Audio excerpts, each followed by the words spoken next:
इस जंग का खामियाजा पूरी दुनिया भुगत रही है। तेल और गैस का बड़ा संकट है। अभ्युदय नीति को लेकर जिस तरह से ट्रंप और नेतन्याहू में विरोधाभास दिख रहा है, उससे यह सवाल भी उठ रहा है तेल के ट्रैप में फंस गए। यह रिपोर्ट गौर से देखिएगा।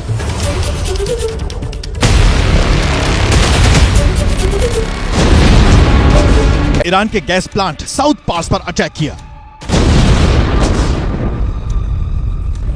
जिसके बाद तो ट्रंप और नेतन्याहू के बीच चल रही खींचतान खुलकर सामने आ गई, क्योंकि इस्राइल कह रहा है कि उसने अमेरिका के साथ मिलकर ईरान के गैस प्लांट पर अटैक किया, जबकि अमेरिका कह रहा है कि ईरान के गैस प्लांट पर अटैक में उसका कोई लेना देना नहीं है। अब इस्राइल झूठ बोल रहा है या अमेरिका, ये तो पता नहीं, लेकिन जिस तरह से इस्राइल के अटैक से ट्रंप पल्ला झाड़ रहे हैं, उससे बहुत कुछ पता चल रहा है। ट्रंप ने कहा है कि इस्राइल ने साउथ पार्स पर हमला गुस्से में किया था, अमेरिका को इसकी कोई जानकारी नहीं थी।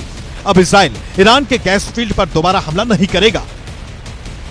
यानी जो ट्रंप खुलेआम ईरान को खत्म कर देने की धमकी देते फिरते हैं, वो ईरान पर एक अटैक से बैकफुट पर चले गए हैं।